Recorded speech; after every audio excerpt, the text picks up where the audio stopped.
Hi മക്കളെ, welcome to text tutor. ഇന്ന് നമ്മൾ 9ാം ക്ലാസ് ജോഗ്രഫിയിലെ വളരെ പ്രധാനപ്പെട്ട ചാപ്റ്റർ ആയിട്ടുള്ള Indian economy through various sectors അല്ലെ, ഇന്ത്യൻ സമ്പദ് ശാസ്ത്രത്തിന്റെ വിവിധ മേഖലകളിലൂടെ എന്ന് പറഞ്ഞിട്ടുള്ള ചാപ്റ്ററിന്റെ 4ാമത്തെ പാർട്ടാണ് എന്ത് ചെയ്യാൻ പോകുന്നത്, ഡിസ്കസ് ചെയ്യാൻ പോകുന്നത് അല്ലെ. 2-3 പാർട്ടുകളിലായിട്ട് നമ്മൾ ഇതിന്റെ മുൻഭാഗങ്ങളൊക്കെ ചർച്ച ചെയ്തു കഴിഞ്ഞു. ഇനി നമുക്ക് അടുത്ത ഭാഗത്തിലേക്ക് എന്ത് ചെയ്യാം, പോവാം അല്ലെ. Sectoral contribution to India's national income, അതായത് ഇന്ത്യയുടെ നാഷണൽ ഇൻകം അല്ലെങ്കിൽ ദേശീയ വരുമാനം കണക്കാക്കുന്നതിൽ അതിലേക്ക് കൊടുക്കുന്ന കോൺട്രിബ്യൂഷൻ, ഏതൊക്കെ സെക്ടറുകളിൽ നിന്ന് എത്രത്തോളം കോൺട്രിബ്യൂഷൻസ് ഇന്ത്യയുടെ നാഷണൽ ഇൻകത്തിലേക്ക് പോകുന്നുണ്ട് എന്ന് നമ്മൾ പഠിക്കാൻ പോവാണ് അല്ലെ. ആ പഠിക്കുന്നത് നമ്മളെ സഹായിക്കുന്നത് മെത്തേഡ് ഏതാണ്, ഏത് രീതിയിൽ നാഷണൽ ഇൻകം നമ്മൾ കാൽക്കുലേറ്റ് ചെയ്യുക അറിയോ? അതാണ് ഗ്രോസ് വാല്യൂ ആഡഡ്, GVA എന്ന് പറയും, ഗ്രോസ് വാല്യൂ ആഡഡ്. ഇതിനെ കുറിച്ചാണ് എന്ത് ചെയ്യാൻ പോകുന്നത്, നമ്മൾ ഇനി പഠിക്കാൻ പോകുന്നത് അല്ലെ. അപ്പൊ എന്താണ് ഇന്ത്യയുടെ ദേശീയ വരുമാനത്തിൽ വിവിധ മേഖലകളുടെ സംഭാവനകൾ അല്ലെ. From January 2015 onwards, NSO uses the concept of gross value added to find out the contribution made by different sectors of Indian economy. 2015 ജനുവരി മുതൽ നാഷണൽ സ്റ്റാറ്റിസ്റ്റിക്കൽ ഓഫീസ് NSO എന്ന് പറഞ്ഞാല് നാഷണൽ സ്റ്റാറ്റിസ്റ്റിക്കൽ ഓഫീസ് എന്ത് ചെയ്യുന്നു, ഇന്ത്യൻ സമ്പദ്ഘടനയുടെ വിവിധ മേഖലകളുടെ സംഭാവന കൃത്യമായി കണക്കാക്കുന്നതിന് മൊത്തവർദ്ധിത മൂല്യം അല്ലെങ്കിൽ മൊത്ത സംയോജിത മൂല്യം ഗ്രോസ് വാല്യൂ ആഡഡ് ഉപയോഗിച്ചു തുടങ്ങി അല്ലെ. Gross value added GVA, gross value added GVA. മലയാളത്തിൽ എന്ത് പറയും? മലയാളത്തില് മൊത്തവർദ്ധിത അല്ലെ, മൊത്തവർദ്ധിത മൂല്യം അല്ലെങ്കിൽ മൊത്ത സംയോജിത മൂല്യം. ഇതെന്താണെന്നുള്ളത് എന്ത് ചെയ്യും, നമ്മള് ഡീറ്റെയിൽ ആയിട്ട് നോക്കും. Okay, before that gross domestic product, അതായത് GVA വരുന്നതിന് മുൻപ് അല്ലെ, ഗ്രോസ് വാല്യൂ ആഡഡിന് മുന്നേ ഗ്രോസ് ഡൊമസ്റ്റിക് പ്രൊഡക്റ്റ് അല്ലെ, ഗ്രോസ് ഡൊമസ്റ്റിക് പ്രൊഡക്റ്റ് എന്തായിരുന്നു നമ്മൾ നോക്കിക്കഴിഞ്ഞു, എന്തായിരുന്നു GDP അല്ലെ. GDP ആയിരുന്നു എന്ത് ചെയ്തിട്ടുണ്ടായിരുന്നത്, നമ്മള് ഉപയോഗിച്ചിട്ടുണ്ടായിരുന്നത് എന്തിനു വേണ്ടിയിട്ട്, ഈ സെക്ടോറിയൽ കോൺട്രിബ്യൂഷൻ, നാഷണൽ ഇൻകത്തിന് ഓരോരോ മേഖല എത്രത്തോളം കോൺട്രിബ്യൂഷൻസ് നൽകുന്നുണ്ട് എന്നുള്ള കാര്യം പഠിക്കാനായിട്ട് നമ്മൾ GDP ആണ് എന്ത് ചെയ്തിട്ടുണ്ടായിരുന്നത്, ഉപയോഗിച്ചിട്ടുണ്ടായിരുന്നത് ആദ്യകാലത്ത്. എന്നാൽ നിലവിൽ ഏതാണ്, GVA ആണ് അല്ലെ, ഗ്രോസ് വാല്യൂ ആഡഡ് ആണ്. ഓക്കെ, അതെന്താണുള്ളത് നമ്മൾ ഡീറ്റെയിൽ ആയിട്ട് നോക്കും കേട്ടോ. അപ്പൊ എന്താണ്, gross domestic product was used to find out the sectoral contribution, അതായത് ഈ GVA വരുന്നതിന് മുമ്പ് മൊത്ത ആഭ്യന്തര ഉൽപ്പന്നത്തിൽ ആയിരുന്നു എന്ത്, മേഖലാതല സംഭാവനകൾ കണക്കാക്കിയിരുന്നത്. By the gross value added അല്ലെ, by the GVA, gross value added GVA method, the contribution made by each sector can be calculated in a relatively fast and accurate way. Relatively fast and accurate way അല്ലെ. മൊത്തവർദ്ധിത മൂല്യം GVA എന്ത് ചെയ്യുന്നു പ്രകാരം സമ്പദ്ഘടനയിലെ ഓരോ മേഖലയുടെയും സംഭാവന താരതമ്യേന വേഗത്തിലും കൃത്യമായും കണക്കാക്കാൻ അല്ലെ, വേഗത്തിലും കൃത്യമായും കണക്കാക്കാൻ എന്ത് ചെയ്യുന്നു, സാധിക്കുന്നു. ആദ്യകാലത്ത് നമ്മൾ ഉപയോഗിച്ചത് GDP ആയിരുന്നു.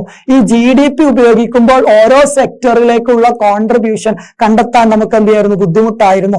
എന്നാൽ GVA, ഗ്രോസ് വാല്യൂ ആഡഡ് ഉപയോഗിച്ചു തുടങ്ങിയതോടുകൂടി, അതായത് മൊത്തവർദ്ധിത മൂല്യം അല്ലെ, മൊത്തവർദ്ധിത മൂല്യം ഉപയോഗിച്ചതോട് കൂടിയിട്ട് നമുക്ക് എന്ത് ചെയ്യാണ്, ഒന്നും കൂടി ആക്യുറേറ്റ് ആയിട്ടും അതേപോലെ വേഗത്തിലും ഈ സെക്ടോറിയൽ കോൺട്രിബ്യൂഷനെ കുറിച്ചുള്ള വിവരങ്ങൾ എന്ത് ചെയ്യാണ്, നമുക്ക് കിട്ടാണ് അല്ലെ. ഇനി GVA എന്താണെന്നുള്ളതാണ് എന്ത് ചെയ്യാൻ പോകുന്നത്, അടുത്തത് നമ്മൾ നോക്കാൻ പോകുന്നത് അല്ലെ. ഗ്രോസ് വാല്യൂ ആഡഡ് GVA, മലയാളത്തിൽ എന്ത് പറയും, മൊത്തവർദ്ധിത മൂല്യം. എന്ത് പറയും, മൊത്തവർദ്ധിത മൂല്യം അല്ലെങ്കിൽ എന്താണ്, മൊത്ത സംയോജിത മൂല്യം. അപ്പം എന്താണ്, gross value added is the sum total of the value of goods and services produced in N economy. സമ്പദ് വ്യവസ്ഥയിൽ ഉൽപ്പാദിപ്പിക്കുന്ന സാധനങ്ങളുടെയും സേവനങ്ങളുടെയും ആകെ മൂല്യമാണ് എന്ത്, മൊത്തവർദ്ധിത മൂല്യം അല്ലെങ്കിൽ എന്ത്, GVA. അതായത് ഒരു സമ്പദ് വ്യവസ്ഥയിൽ ഉൽപ്പാദിപ്പിക്കുന്ന സാധനങ്ങളുടെയും സേവനങ്ങളുടെയും ആകെ മൂല്യമാണ് ഏത് GDP അല്ലെ. ഈ GDP-യിൽ നിന്നും GVA ഗ്രോസ് വാല്യൂ ആഡഡ് വ്യത്യസ്തമാവുന്നത് എങ്ങനെയെന്നുള്ളത്, എങ്ങനെ GDP-യും അതുപോലെ തന്നെ GVA-യും തമ്മിലുള്ള ഡിഫറൻസ് എന്താ? GVA-യും തമ്മിലുള്ള ഡിഫറൻസ്, ഗ്രോസ് ഡൊമസ്റ്റിക് പ്രോഡക്റ്റും ഗ്രോസ് വാല്യൂ ആഡഡും തമ്മിലുള്ള വ്യത്യാസം എന്താ? ഗ്രോസ് വാല്യൂ ആഡഡ് അല്ലെ, gross value added is calculated by subtracting value of intermediate consumption from gross product value. അതായത് GDP-യിൽ നിന്നും അല്ലെ, GDP-യിൽ നിന്നും എന്ത് നമ്മൾ കുറക്കും? Subtracting the value of intermediate consumption. അതായത് നമ്മുടെ ഇന്റർമീഡിയറ്റ് കൺസംഷൻ, അതായത് ഇടനില ഉപഭോഗ മൂല്യം നമ്മൾ എന്ത് ചെയ്യും? കുറച്ചിട്ടാണ്. എന്താ കുറക്കുമ്പോൾ നമുക്ക് എന്ത് കിട്ടും? GVA കിട്ടും. അതായത് GDP-യിൽ നിന്നും എന്ത് കുറക്കും? GDP-യിൽ നിന്നും ഇന്റർമീഡിയറ്റ് വാല്യൂ എന്ത് ചെയ്യും? നമ്മൾ സബ്സ്ട്രാക്ട് ചെയ്യും. അതായത് ഇടനില ഉപഭോഗ മൂല്യം എന്ത് ചെയ്യും? സബ്സ്ട്രാക്ട് ചെയ്യും. അപ്പൊ നമുക്ക് എന്ത് കിട്ടും? GVA കിട്ടും. ഓക്കെ അല്ലേ? Gross value added GVA is equal to അല്ലെ, എന്താണ്? GVA gross value added GVA is equal to എന്താണ്? Gross product value minus gross product value GDP minus എന്താണ്? Intermediate consumption. എന്താണ്? ഇന്റർമീഡിയറ്റ് കൺസംഷൻ ആണെന്ത്? GVA എന്ന് പറയുന്നത് അല്ലെ. മൊത്ത വർദ്ധിത മൂല്യം എന്ന് പറഞ്ഞു കഴിഞ്ഞാൽ മൊത്ത ഉൽപ്പന്ന മൂല്യത്തിൽ നിന്നും ഇടനില ഉപഭോഗ മൂല്യം ചെയ്യുന്നതാണ്, മൈനസ് ചെയ്യുന്നതാണ്. ഓക്കെ, അടുത്തത് intermediate consumption indicates the consumption of raw materials used to produce goods or services അല്ലെ. നിങ്ങൾ ഇങ്ങോട്ട് നോക്കി, എന്താണ് നമ്മൾ നേരത്തെ പറഞ്ഞിട്ടുള്ള ഈ ഇടനില ഉപഭോഗ മൂല്യം അല്ലെങ്കിൽ വാല്യൂ ഓഫ് ഇന്റർമീഡിയറ്റ് കൺസംഷൻ എന്ന് പറഞ്ഞു കഴിഞ്ഞാൽ എന്താണ് എന്നുള്ളതാണ് എന്ത് ചെയ്യുന്നത് ഇവിടെ പറഞ്ഞത്. അതെന്താണ്? ഇന്റർമീഡിയറ്റ് കൺസംഷൻ എന്ന് പറയുന്നത്. ഇന്റർമീഡിയറ്റ് കൺസംഷൻ എന്ന് പറയുന്നത് എന്താണ്? Indicates the consumption of raw materials. എന്താണ്? Consumption of raw materials used to produce goods or services. ഒരു സാധനമോ അല്ലെങ്കിൽ സേവനമോ ഉൽപ്പാദിപ്പിക്കാൻ ഉപയോഗിച്ച അസംസ്കൃത വസ്തുക്കളുടെ ഉപഭോഗമാണെന്ത്? ഇടനില ഉപഭോഗം. ഓക്കെ അല്ലേ മക്കളെ? റെഡി അല്ലേ? Okay, while calculating gross value added, അതായത് GVA ആഡ് ചെയ്യുന്ന സമയത്ത് only product value is considered അല്ലെ. എന്താണ്?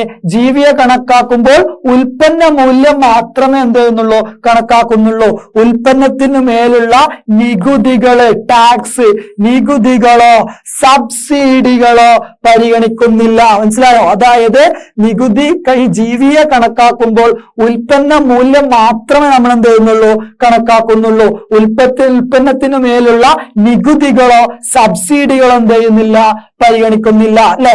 ബട്ട് വൈൽ കാൽക്കുലേറ്റിംഗ് GDP കേസിലേക്ക് വരുമ്പോൾ the difference between product tax and product subsidy is added to GVA അല്ലെ. അപ്പൊ നോക്കൂ നിങ്ങൾ, നമ്മള് GDP-യിലേക്ക് വരുമ്പോൾ എന്ത് ചെയ്യും? GVA ഗ്രോസ് വാല്യൂ ആഡഡ് എന്ന് പറയുന്ന GVA-യിൽ നിന്ന് നമുക്ക് എന്ത് കിട്ടണം? GDP കിട്ടണം എന്നുണ്ടെങ്കിൽ നമ്മൾ എന്ത് ചെയ്യണം? ഇവിടെ നമ്മൾ എന്ത് ആഡ് ചെയ്യണം? പ്രൊഡക്റ്റിന് ഉണ്ടാവുന്ന ടാക്സ് ഉണ്ടാവുമല്ലോ, ഈ ടാക്സിൽ നിന്ന്, പ്രൊഡക്റ്റ് ടാക്സിൽ നിന്ന് എന്ത് കുറക്കണം? പ്രൊഡക്റ്റ് സബ്സിഡി കുറക്കണം അല്ലെ. അത് എന്ത് ചെയ്യണം? അത് ചെയ്യുമ്പോൾ നമുക്ക് എന്ത് കിട്ടും? GDP കിട്ടും അല്ലെ.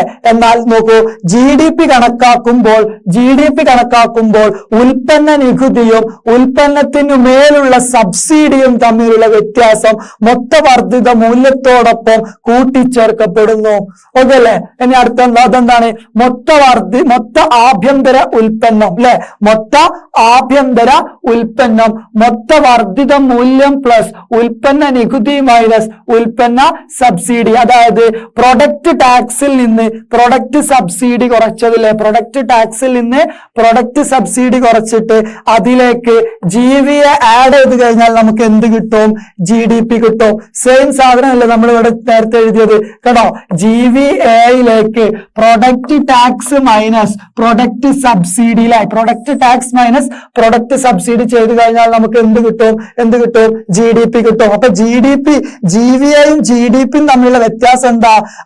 GVAയിലേക്ക് പ്രൊഡക്റ്റ് ടാക്സിൽ നിന്നും പ്രൊഡക്റ്റ് സബ്സിഡി, ഉൽപ്പന്ന നികുതിയിൽ നിന്നും ഉൽപ്പന്ന സബ്സിഡി കുറച്ചിട്ട് അതെന്ത് ചെയ്യണം? GVAയിലേക്ക് മൊത്തവർദ്ധിത മൂല്യത്തിലേക്ക് ആഡ് ചെയ്യുമ്പോൾ നമുക്ക് എന്ത് കിട്ടും? GDP കിട്ടും അല്ലെ?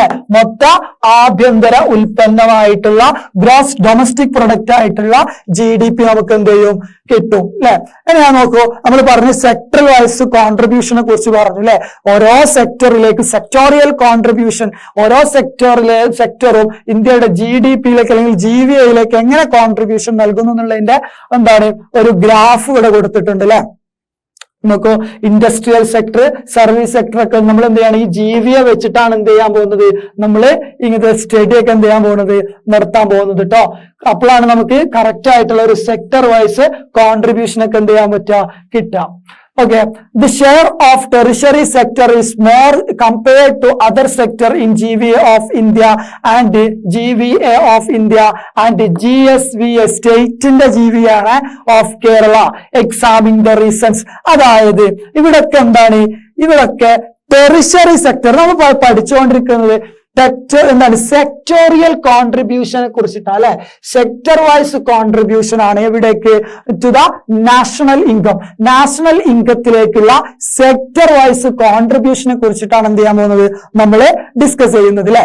അപ്പം ഈ സെക്ടർ വൈസ് കോൺട്രിബ്യൂഷനിൽ ഏറ്റവും കൂടുതൽ സെക്ടർ നമുക്ക് കോൺട്രിബ്യൂഷൻ കിട്ടുന്നത് ഏത് സെക്ടറിൽ നിന്നാണ്? ആദ്യ കാലത്തൊക്കെ ഏതായിരുന്നു സെക്ടർ? ഈ പ്രൈമറിയും അഗ്രികൾച്ചർ സെക്ടർ എന്നായിരുന്നു അല്ലെ? 1982-83 കാലഘട്ടത്തിലൊക്കെ ഇതേതാണ്? ഇത് അഗ്രികൾച്ചർ, അത് പ്രൈമറി സെക്ടർ ആണ്. ഇത് സെക്കൻഡറി സെക്ടർ ആണ്. ഇത് ടെറിഷറി സെക്ടർ ആണ് കേട്ടോ. ഇതോ പ്രൈമറി സെക്ടർ, ഇത് സെക്കൻഡറി സെക്ടർ, ഇതെന്താണ്? ഇത് ടെറിഷറി സെക്ടർ ആണ്. അപ്പൊ 1982-83 കാലഘട്ടത്തിലൊക്കെ പ്രൈമറി സെക്ടർ ആയിരുന്നു ഇത് കൂടുതൽ പ്രൊഡക്ടിവിറ്റി ഉണ്ടായിരുന്നത് അല്ലെ? ഇവിടെ നിങ്ങൾ മാറ്റങ്ങൾ വരുന്നത് കണ്ടോ അല്ലെ? Primary, secondary, tertiary. ഇങ്ങോട്ടൊക്കെ എത്തിയപ്പോ എന്ത് ചെയ്തു? ടെറിഷറി ഏറ്റവും ടോപ്പിലേക്ക് വന്നു. 2002-2003 കാലഘട്ടം. നമുക്കറിയാം ആദ്യ കാലഘട്ടത്തിലൊക്കെ നമ്മൾ എന്ത് ചെയ്തു? കൃഷിക്കാണ് പ്രാധാന്യം കൊടുത്തിരുന്നത് അല്ലെ? അതുകൊണ്ട് തന്നെ ഈ ഒരു ഭാഗത്താണ് പ്രൈമറി, നമ്മുടെ പ്രാഥമിക മേഖലയാണ് ഉയർന്നു നിന്നിരുന്നത്.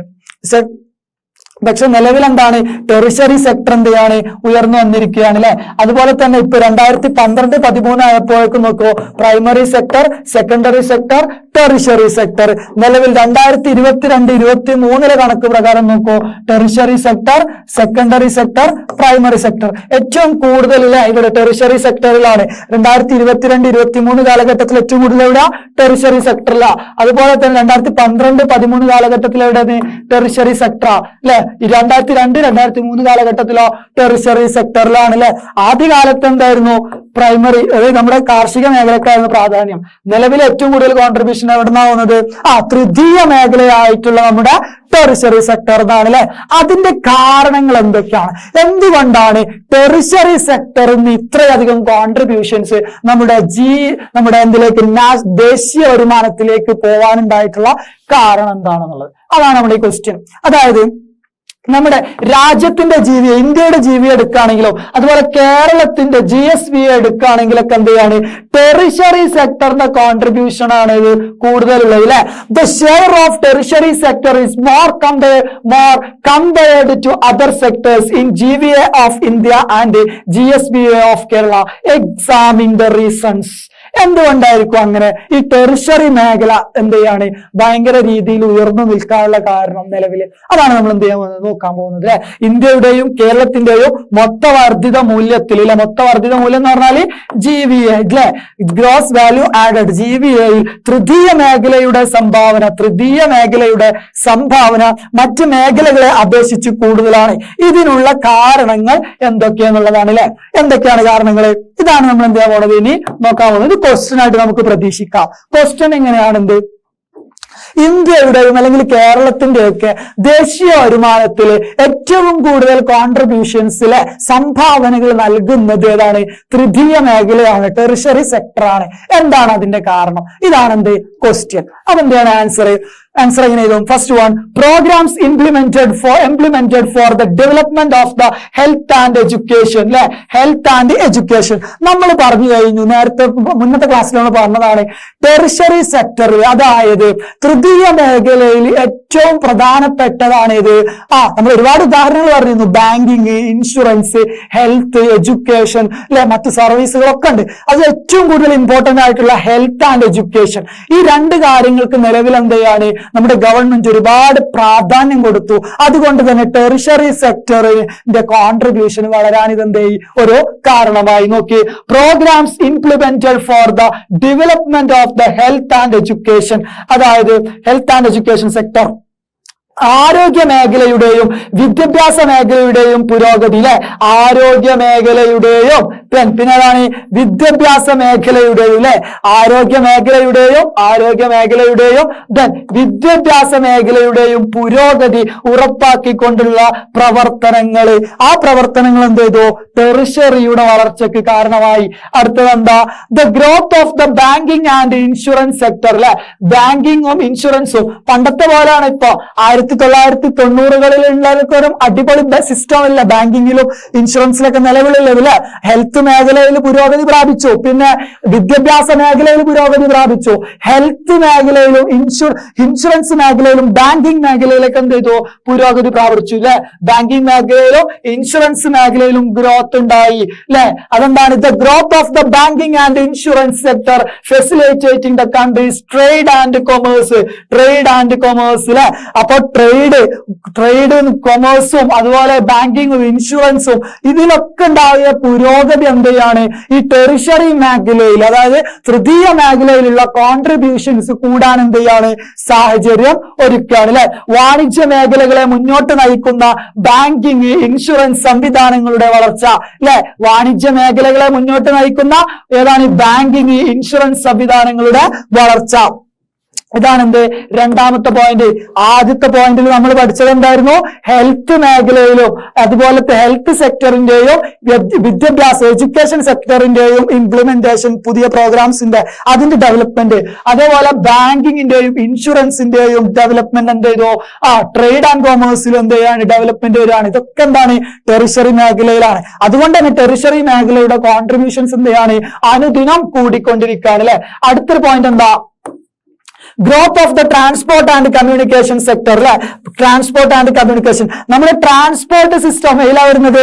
ടെറിഷറി സെക്ടറിലാണ്, സർവീസിലാണ്, ടെറിഷറി സെക്ടറിലാണ്. പണ്ടത്തെ പോലെയാണ് ഇപ്പൊ എല്ലാ വീട്ടിലും എന്തായത്? വാഹനങ്ങൾ വന്നു. നമ്മുടെ നാട്ടിൽ വാഹനങ്ങൾ കൂടി, വാഹന ഗതാഗതം, ട്രാൻസ്പോർട്ട് സിസ്റ്റം കൂടി. അല്ലെ, പിന്നെ റോഡുകൾ നന്നായി, റെയിൽവേ നന്നായി, അങ്ങനെ ഒരുപാട് വികസനങ്ങൾ വന്നില്ലേ. അപ്പൊ ഈ ട്രാൻസ്പോർട്ട് മേഖല വളർന്നത് കൂടിയിട്ട് എന്ത് ചെയ്തു? ഇത് നമ്മുടെ ടെറിഷറി, തൃതീയ മേഖലയിലേക്കുള്ള കോൺട്രിബ്യൂഷൻസ് വളരുന്നതിന് എന്ത് കാരണമായി. അതേപോലെ കമ്മ്യൂണിക്കേഷൻ സിസ്റ്റം. അല്ലെ, പണ്ട് കാലത്തൊക്കെ ലാൻഡ് ഫോൺ എവിടെയെങ്കിലും ഒരു വീട്ടിലൊന്നും ഉണ്ടായാലായി. ഇപ്പോഴോ ഒരാൾക്കല്ല 2-3 സിമ്മും ഫോണും നെറ്റ്വർക്കും ഒക്കെയാ. അപ്പൊ ഈ കമ്മ്യൂണിക്കേഷൻ സിസ്റ്റത്തിൽ ഉണ്ടായിട്ടുള്ള ഈ പുരോഗതി ഇതെന്താണ്? ഇതിന്റെയൊക്കെ കോൺട്രിബ്യൂഷൻ പോകുന്നത് എങ്ങോട്ടേക്കാണ്? അതായത് ടെറിഷറി സെക്ടറിലേക്കാണ്, തൃതീയ മേഖലകളിലേക്കാണ്. അല്ലെ, ഗതാഗത വാർത്താവിനിമയ മേഖലകളുടെ വളർച്ച. അടുത്തെന്താണ്? അടുത്തത് ടൂറിസം മേഖലയുടെ ഡെവലപ്മെന്റ്. അല്ലെ, ടൂറിസം മേഖലയുടെ ഡെവലപ്മെന്റ്. അപ്പൊ 3 പോയിന്റ് നമ്മൾ നോക്കി. 4ാമത്തെ പോയിന്റ് എന്താണ്? ടൂറിസം മേഖലയുടെ ഡെവലപ്മെന്റ്, വിനോദസഞ്ചാര മേഖലയുടെ വളർച്ച. ടൂറിസം വരിക? ടൂറിസം ടെറിഷറി സെക്ടറിലാണ് എന്ത് വരിക? ടൂറിസം വരിക. അടുത്തതുണ്ട് 5ാമത്തെ point, growth of the knowledge based industries. അറിവധിഷ്ഠിത വ്യവസായങ്ങളുടെ വളർച്ച. അറിവധിഷ്ഠിത വ്യവസായങ്ങൾ, നോളജ് ബേസ്ഡ് ഇൻഡസ്ട്രികളുടെ വളർച്ച. 6ാമത്തെ പോയിന്റ് എന്താ? Growth of knowledge based sector, അതായത് അറിവധിഷ്ഠിത മേഖലയുടെ തന്നെ എന്താണ്? അറിവധിഷ്ഠിത മേഖലയുടെ വളർച്ച. അടുത്തത് 6ാമത്തെ എന്താ? Human capital refers to the individual traits that are useful in the production process. This includes knowledge, skills, health and education of human resources. ഉൽപാദന പ്രക്രിയയിൽ ഉപഭോഗപ്രദമാകുന്ന ചില വ്യക്തിഗത പ്രത്യേകതകളെയാണ് എന്ത് മനുഷ്യ മൂലധനം എന്നതുകൊണ്ട് അർത്ഥമാക്കുന്നത്. അതായത് ഞാൻ പറഞ്ഞുതരാം. അതായത് ഇതെന്താണ്, ഇത് അടുത്ത ഹെഡിങ് ആണ്. ഓക്കെ, അതായത് നമ്മളിപ്പോ ഡിസ്കസ് ചെയ്തുകൊണ്ടിരിക്കുന്നത് എന്താണെന്നറിയോ? നമ്മൾ നിലവിൽ ഡിസ്കസ് ചെയ്തുകൊണ്ടിരിക്കുന്നത് നമ്മുടെ ഈ സെക്ടോറിയൽ കോൺട്രിബ്യൂഷൻ, അതായത് ഓരോ മേഖലയിലേക്കുമുള്ള സംഭാവനകളെ കുറിച്ചിട്ട് നമ്മൾ പഠിച്ചു നോക്കുമ്പോൾ ഏറ്റവും കൂടുതൽ കോൺട്രിബ്യൂഷൻസ് പോയിരിക്കുന്നത് ഏത് മേഖലയിലേക്കാണ്? ഏത് മേഖലയിൽ നിന്നാണ്? ടെറിഷറി സെക്ടറിൽ നിന്നാണ് അല്ലെ. അതായത് തൃതീയ മേഖലയിൽ നിന്നാണ് എന്ത് ഏറ്റവും കൂടുതൽ കോൺട്രിബ്യൂഷൻസ് ഇന്ത്യൻ ഇക്കോണമിയിലേക്ക് പോകുന്നത്. അതിന്റെ കാരണം എന്താണെന്നുള്ളതാണ് എന്ത് നമ്മളോട് ചോദിച്ചിട്ടുള്ളത്. അത് ഫസ്റ്റ് പോയിന്റ് എന്ന് പറയുന്നത് എന്താണ്? നമ്മുടെ വിദ്യാഭ്യാസ മേഖലയിലും ആരോഗ്യ മേഖലയിലും അല്ലെ, ഹെൽത്ത് സെക്ടറിലും എഡ്യൂക്കേഷൻ സെക്ടറിലും ഉണ്ടായിട്ടുള്ള ഡെവലപ്മെന്റ് അല്ലെ. രണ്ടാമത്തത് എന്ന് പറഞ്ഞു കഴിഞ്ഞാൽ ബാങ്കിങ് മേഖലയും ഇൻഷുറൻസ് മേഖലയും എന്ത് ചെയ്തു? ഡെവലപ്ഡ് ആയി. അത് ഡെവലപ്ഡ് ആയപ്പം അതുമായിട്ട് ബന്ധപ്പെട്ട് കിടക്കുന്ന ട്രേഡ് ആൻഡ് കൊമേഴ്സ് എന്ത് ചെയ്യാണ്? ഡെവലപ്ഡ് ആവാണ് അല്ലെ. പിന്നെ എന്ത് ചെയ്യാണ്? ടൂറിസം മേഖല ഡെവലപ്ഡ് ആവാണ്. ടൂറിസം മേഖല ഡെവലപ്പ് ആണ്. അതേപോലെ കമ്മ്യൂണിക്കേഷൻ സിസ്റ്റം, ട്രാൻസ്പോർട്ട് സിസ്റ്റം ഒക്കെ എന്ത് ചെയ്യാണ്? അടിപൊളിയായിട്ട് ഡെവലപ്ഡ് ആവാണ്. അതുപോലെ തന്നെ നോളജ് ബേസ്ഡ് ഇക്കോണമി അല്ലെ, അതാണ് growth of knowledge based industries, അറിവധിഷ്ഠിത വ്യവസായങ്ങളുടെ വളർച്ച. അപ്പൊ ഇപ്പൊ ഈ പറഞ്ഞ കാരണങ്ങൾ കൊണ്ടൊക്കെ എന്ത് ചെയ്യാണ്? നമ്മുടെ ടെറിഷറി സെക്ടർ, തൃതീയ മേഖലയിലേക്കുള്ള കോൺട്രിബ്യൂഷൻ നമ്മുടെ രാജ്യത്തിനകത്തും അതുപോലെ നമ്മുടെ കേരളം സംസ്ഥാനത്തിനകത്തൊക്കെ എന്ത് ചെയ്യാണ്? ഏറ്റവും കൂടുതൽ കോൺട്രിബ്യൂഷൻസ് എവിടെ നിന്ന് പോവാണ്? ടെറിഷറി സെക്ടറിൽ നിന്നാണ് നമ്മുടെ എവിടേക്ക് പോകുന്നത്? ദേശീയ വരുമാനത്തിലേക്ക് പോകുന്നത്. അപ്പൊ നമ്മൾ ഇവിടെ പറഞ്ഞിട്ടുള്ള ഈ ഗ്രോത്ത് ഓഫ് നോളജ് ബേസ്ഡ് ഇൻഡസ്ട്രീസിലെ ഇവിടെ ഈ നോളജ് ബേസ്ഡ് ഇൻഡസ്ട്രീസ് അല്ലെങ്കിൽ അറിവധിഷ്ഠിത മേഖല എന്നുള്ളത് എന്താണ് എന്നുള്ളതാണ് എന്ത് ചെയ്യാൻ പോകുന്നത്? നമ്മൾ അടുത്തതായിട്ട് നോക്കാൻ പോകുന്നത് അല്ലെ. Growth of knowledge based sector കേട്ടോ, ഇത് അടുത്ത ഹെഡിങ് ആണ്. Growth of knowledge based sector, അറിവധിഷ്ഠിത മേഖലയുടെ വളർച്ച എന്നുള്ളത്. എന്താണ് ഈ അറിവധിഷ്ഠിത മേഖല എന്നുള്ളത്? എന്താണ് അറിവധിഷ്ഠിത മേഖല? അറിവധിഷ്ഠിത മേഖല എന്ന് പറഞ്ഞു കഴിഞ്ഞാൽ human capital refers to the individual trades that are useful in the production process. This includes knowledge, skill, health, education of human resources. അതായത് ഉൽപാദന പ്രക്രിയയിൽ ഉപയോഗപ്രദമാകുന്ന ചില വ്യക്തിഗത പ്രത്യേകതകളെയാണ് മനുഷ്യ മൂലധനം എന്നതുകൊണ്ട് അർത്ഥമാക്കുന്നത് അല്ലെ. അതായത് ഒരു ഇൻഡസ്ട്രിയിൽ എന്തെയാണ്, അല്ലെങ്കിൽ ഒരു ടെറിഷറി മേഖലയിലുള്ള ഒരു സർവീസ്, അല്ലെങ്കിൽ അതുപോലെ ബന്ധപ്പെട്ട് ഏതെങ്കിലും ഒരു സെക്ടറിൽ നടക്കുന്ന ഒരു പ്രവർത്തനത്തിന് ഒരാൾ വരികയാണ്. അയാൾക്ക് നല്ല അറിവുണ്ട്, വിദ്യാഭ്യാസം അല്ലെങ്കിൽ അറിവുണ്ട്, നോളജ് അല്ലെ, അറിവുണ്ട് അല്ലെ. അപ്പൊ എന്ത് ചെയ്യും? പ്രൊഡക്ടിവിറ്റി കൂടും. അതുപോലെ തന്നെ സ്കില്ലുണ്ട് അല്ലെ, കഴിവുണ്ട്. അതുപോലെ തന്നെ അയാൾക്ക് നല്ല ആരോഗ്യമുണ്ട് അല്ലെ, അയാൾക്ക് നല്ല വിദ്യാഭ്യാസം ഉണ്ട്, എഡ്യൂക്കേഷൻ അല്ലെ. ഇതുപോലത്തെ ഒരു മനുഷ്യന്റെ പൊട്ടൻഷ്യൽ കൂടുന്നതിനനുസരിച്ചിട്ട് എന്ത് കൂടും? അവരുടെ പ്രൊഡക്ടിവിറ്റി കൂടും ഇല്ലേ, കൂടൂലേ. അങ്ങനെ ഈ ടെറിഷറി മേഖലയിലേക്കുള്ള ഒരു കോൺട്രിബ്യൂഷൻ എന്ത് ചെയ്യാണ്? വർദ്ധിക്കാണ്. ഓക്കെ, ഉൽപാദന പ്രക്രിയയിൽ ഉപയോഗപ്രദമാകുന്ന ചില വ്യക്തിഗത പ്രത്യേകതകളാണ് എന്ത് മനുഷ്യ മൂലധനം എന്നതുകൊണ്ട് അർത്ഥമാക്കുന്നത് അല്ലെ. മനുഷ്യ വിഭവത്തിന്റെ അറിവ്, കഴിവുകൾ, ആരോഗ്യം, വിദ്യാഭ്യാസം എന്നിവ എന്ത് ചെയ്യുന്നു? ഉൾക്കൊള്ളുന്നു. Knowledge based sector effectively utilises knowledge and technology അല്ലെ, അറിവും സാങ്കേതിക വിദ്യയും ടെക്നോളജിയും ഫോർ അറ്റൈനിങ് എക്കണോമിക് ഗ്രോത്ത്. അതായത് സാമ്പത്തിക വളർച്ച നേടുന്നതിന് വേണ്ടിയിട്ട് നമ്മൾ എന്ത് ചെയ്യാണ്? നമ്മൾ എന്ത് ചെയ്യാണ്? അറിവും അതുപോലെ തന്നെ എന്താണ്? സാങ്കേതിക വിദ്യയും. സാമ്പത്തിക വളർച്ച കൈവരിക്കുന്നതിനായി അറിവും അതേപോലെ സാങ്കേതിക വിദ്യയും ഫലപ്രദമായി ഉപയോഗിക്കുന്ന മേഖലയാണ് ഇത് അറിവധിഷ്ഠിത മേഖല എന്ന് പറയുന്നത് അല്ലെ. ടുഡേ, അതായത് ഇന്നത്തെ ഈ ഒരു കാലഘട്ടത്തിൽ the modern technology and ICT, information and communication ടെക്നോളജിയിലെ possibilities have elevated the nation into a knowledge എക്കോണമിയിലെ ആധുനിക സാങ്കേതിക വിദ്യയും വിവരവിനിമയ സാധ്യതകളും ഇന്ന് അറിവ് എന്ന സമ്പത്ത് എന്ന തലത്തിലേക്ക് വളർന്ന് വികസിച്ചിട്ടുണ്ട്. Nowadays the knowledge based service as part of the tertiary sector have a momentum. അതായത് തൃതീയ മേഖലയുടെ ഭാഗമായിട്ട് അറിവടിസ്ഥാനമാക്കിയിട്ടുള്ള സേവനങ്ങളുടെ വളർച്ച ഇന്ന് വലിയ തോതിൽ എന്ത് ചെയ്യുന്നുണ്ട്, നടക്കുന്നുണ്ട്. അപ്പൊ ഇതുകൊണ്ടൊക്കെയാണ് എന്ത് ഈ തൃതീയ മേഖലയിലേക്ക്, അതായത് ടെറിഷറി സെക്ടറിലേക്കുള്ള കോൺട്രിബ്യൂഷൻ എന്ത് ചെയ്യുന്നത് നല്ല രീതിയിൽ ഉയർന്നു വന്നിട്ടുള്ളത് അല്ലെ. മറ്റ് രണ്ട് മേഖലകളെ സംബന്ധിച്ച് നോക്കുമ്പോൾ, അതായത് പ്രാഥമിക മേഖലയിലെയും അതുപോലെ തന്നെ സെക്കൻഡറി, അതായത് നമ്മുടെ ഇതാണ് ദ്വിതീയ മേഖലയും വെച്ച് നമ്മൾ കമ്പയർ ചെയ്യുമ്പോൾ ടെറിഷറി, അതായത് തൃതീയ മേഖലയിൽ ഒരുപാട് കോൺട്രിബ്യൂഷൻ എങ്ങോട്ടേക്ക് കൂടുതലാണ്, നമ്മുടെ ദേശീയ വരുമാനം കണക്കാക്കുന്നത്. അതിന്റെ കാരണങ്ങളാണ് എന്ത് ചെയ്യുന്നത് നമ്മൾ ഡിസ്കസ് ചെയ്തുകൊണ്ടിരിക്കുന്നത് അല്ലെ. Indian information and communication technology has grown to such a great extent that it even provides software services in the international level. ആഗോളതലത്തിൽ സോഫ്റ്റ്വെയറുകൾ സേവനം ലഭ്യമാക്കുന്ന തരത്തിൽ ഇന്ത്യയുടെ വിവരവിനിമയ സാങ്കേതിക വിദ്യ വികാസം പ്രാപിച്ചിട്ടുണ്ട്. It opens up a great opportunity and possibility for the younger population of India below 35 years, which amounts to 60% of India's total population. ഇന്ത്യയുടെ ജനസംഖ്യയുടെ 65%-ഓളമുള്ള 35 വയസ്സിൽ താഴെ വരുന്ന ജനസമൂഹത്തിന്റെ മുന്നിൽ ഇതൊരു വലിയ അവസരവും സാധ്യതയുമാണ്. Okay, under these circumstances as a result of knowledge explosion, it will be possible for India to achieve economic progress and improve social welfare. ഈ ഒരു പശ്ചാത്തലത്തിൽ എന്താണ് വിജ്ഞാന വിസ്ഫോടനത്തിന് ഫലമായി സാമ്പത്തികമായി മുന്നേറാനും അതുവഴി ജനക്ഷേമം വർദ്ധിപ്പിക്കാനും ഇന്ത്യക്ക് കഴിയും. The government has given a priority to the development of the knowledge based sectors, the technopark and എന്താണ് info park. എടാ നമ്മൾ പറഞ്ഞുകൊണ്ടിരിക്കുന്നത് എന്താണ്, ഈ ടെറിഷറി സെക്ടറിൽ എന്താണ് കോൺട്രിബ്യൂഷൻ വളരെ കൂടുതലാണ്. എവിടേക്ക്, നമ്മുടെ ദേശീയ വരുമാനം കണക്കാക്കുന്നതിൽ. അതിന്റെ കാരണങ്ങളാണ് നമ്മൾ ഡിസ്കസ് ചെയ്തുകൊണ്ടിരിക്കുന്നത് കേട്ടോ.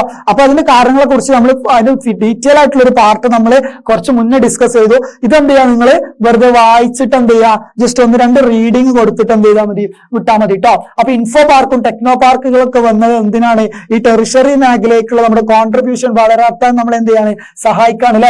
അറിവധിഷ്ഠിത മേഖലകളുടെ വികസനത്തിന് സർക്കാർ മുൻഗണന നൽകുന്നുണ്ട്. അതിന്റെ ഉദാഹരണം അത് കേരള സർക്കാർ ആരംഭിച്ച ടെക്നോ പാർക്ക്, ഇൻഫോ പാർക്ക് അല്ലെ. ടെക്നോ പാർക്ക്, ഇൻഫോ പാർക്ക് തുടങ്ങിയവ എന്താണ് ഇതിന് ഉദാഹരണമാണ്. അതായത് ടെറിഷറി മേഖലയിലും അറിവധിഷ്ഠിത മേഖല, ഇൻഫർമേഷൻ ആൻഡ് കമ്മ്യൂണിക്കേഷൻ മേഖലയുടെ ഡെവലപ്മെന്റിന് വേണ്ടിയിട്ട് സർക്കാരിന്റെ തലത്തിൽ വരെ ഇന്ന് നടക്കുന്നുണ്ട്, ഒരു സപ്പോർട്ട് നടക്കുന്നുണ്ട് അല്ലെ. അതുകൊണ്ട് തന്നെയാണ് ഗവൺമെന്റ് ഈ ടെക്നോ പാർക്ക്, ഇൻഫോ പാർക്ക് തുടങ്ങിയ സ്ഥാപനങ്ങളൊക്കെ എന്ത് ചെയ്യുന്നത് നമ്മുടെ നാട്ടില് തുടങ്ങിയത്. congenial atmosphere for nourishing the knowledge-based sectors in the present day India. അറിവധിഷ്ഠിത മേഖലയെ പരിപോഷിപ്പിക്കുന്നതിന് അനുകൂലമായ സാഹചര്യങ്ങൾ ഇന്ന് ഇന്ത്യയിൽ നിലനിൽക്കുന്നുണ്ട്. Okay, mass of people who can handle foreign language with is, improved science അല്ലെ. അതായത് നമ്മുടെ ഒരുപാട് ആളുകൾക്ക് എന്ത് ചെയ്യാൻ പറ്റും, ഫോറിൻ ലാംഗ്വേജുകളെ ഉപയോഗിക്കാൻ അറിയാം അല്ലെ. ഫോറിൻ ലാംഗ്വേജ് വളരെ ഈസി ആയിട്ട് ഉപയോഗിക്കാൻ അറിയാം. Improved scientific and technological growth ഉണ്ട്. Extensive government, cooperative, private sectors, the ever evolving market which grow day by day, all these helping the development of knowledge based sector and enhance the contribution of the tertiary sector in the national income. അതായത് വിവിധ ഭാഷകൾ അനായാസം കൈകാര്യം ചെയ്യുന്ന ജനസമൂഹം, വിവിധ ഭാഷകൾ അനായാസം കൈകാര്യം ചെയ്യുന്ന ജനസമൂഹം, പിന്നെ മെച്ചപ്പെട്ട ശാസ്ത്ര സാങ്കേതിക വളർച്ച, വിപുലമായ സർക്കാർ സഹകരണ സ്വകാര്യ മേഖലകൾ, അനുദിനം വികസിച്ചുകൊണ്ടിരിക്കുന്ന വിപണികൾ തുടങ്ങിയവയെല്ലാം തന്നെ അറിവധിഷ്ഠിത മേഖലയെ വികസിപ്പിക്കുന്നതിനും അതുവഴി ദേശീയ വരുമാനത്തിൽ തൃതീയ മേഖലയുടെ സംഭാവന പരിപോഷിപ്പിക്കുന്നതിനും കാരണമാവുന്നു. അതായത് അറിവധിഷ്ഠിത മേഖല, നോളജ് ബേസ്ഡ് ഇക്കോണമി എന്ത് ചെയ്യാണ്, ഡെവലപ്ഡ് ആയിക്കൊണ്ടിരിക്കുകയാണ്. ഇത് എവിടെ വരുന്നതാണ്, ടെറിഷറി സെക്ടറിൽ വരുന്നതാണ് ഇത് നോളജ് ബേസ്ഡ് ഇക്കോണമി.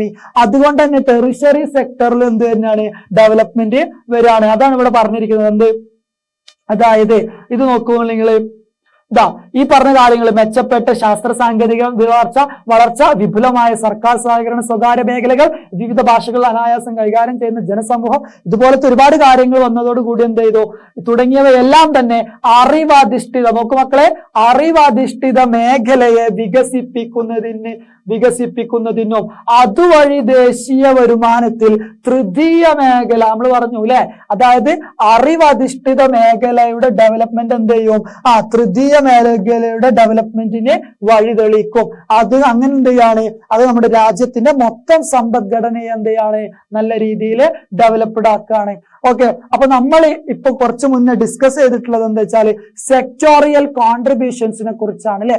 ഇന്ത്യയുടെ നമ്മുടെ എന്താണ് ഇന്ത്യയുടെ ദേശീയ വരുമാനം കണക്കാക്കുന്നതിൽ നമ്മൾ GVA ഗ്രോസ് വാല്യൂ ആഡഡ് അല്ലെ, GVA ഗ്രോസ് വാല്യൂ ആഡഡ് വെച്ചിട്ടാണ് എന്ത് ചെയ്യുക നമ്മുടെ ഇത് ആഡ് ചെയ്യുക, GDP അല്ല. കാരണം എന്താ, ഇത് വെച്ച് നോക്കുന്ന സമയത്ത് നമുക്ക് സെക്ടോറിയൽ ഈച്ച് സെക്ടർ ഓരോ സെക്ടറും എത്ര കോൺട്രിബ്യൂഷൻ എത്ര സംഭാവനകൾ നമ്മുടെ ദേശീയ വരുമാനത്തിലേക്ക് നൽകുന്നുണ്ട് എന്ന് എന്ത് ചെയ്യാൻ പറ്റും, നമുക്ക് വളരെ വ്യക്തമായിട്ട് മനസ്സിലാക്കാൻ പറ്റും. അങ്ങനെ നമ്മൾ നോക്കുന്ന സമയത്ത് ഏറ്റവും കൂടുതൽ കോൺട്രിബ്യൂഷൻസ് പോകുന്നത് ടെറിഷറി സെക്ടറിൽ നിന്നാ, അതായത് തൃതീയ മേഖലയിൽ നിന്നാ.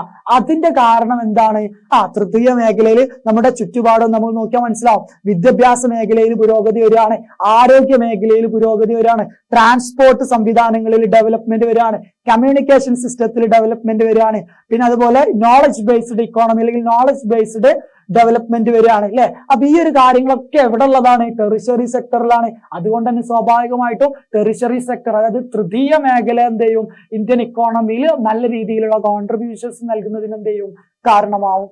ഓക്കെ അല്ലേ. അപ്പൊ ഈ നോളജ്, പിന്നെ അത് കഴിഞ്ഞതിന് ശേഷം നമ്മൾ എന്താണ് ഈ നോളജ് ബേസ്ഡ് ഇക്കോണമി അല്ലെങ്കിൽ ഈ നോളജ് ബേസ്ഡ് ആയിട്ടുള്ള ഇൻഡസ്ട്രി എന്നുള്ളതിനെ കുറിച്ച് എന്ത് ചെയ്തു, നമ്മൾ ഡീറ്റെയിൽ ആയിട്ട് എന്ത് ചെയ്തു നോക്കിക്കഴിഞ്ഞു. ഇനി ഈ ഒരു ചാപ്റ്ററിൽ കുറച്ച് ചെറിയൊരു ഭാഗം കൂടെ ഉണ്ട്, അത് നമ്മൾ എന്ത് ചെയ്യും അടുത്ത ക്ലാസ്സിൽ വളരെ ഡീറ്റെയിൽ ആയിട്ട് എന്ത് ചെയ്യും എക്സ്പ്ലെയിൻ ചെയ്യും. നമ്മുടെ ഇന്നത്തെ ക്ലാസ് നമ്മൾ എന്ത് ചെയ്യാണ്, തൽക്കാലം ഇവിടെ വൈൻഡ് അപ്പ് ചെയ്യാണ്. അപ്പൊ ഇത്രയും നേരം ക്ലാസ്സുകൾ കേട്ടിരുന്ന എല്ലാവർക്കും എന്റെ നന്ദി, നമസ്കാരം.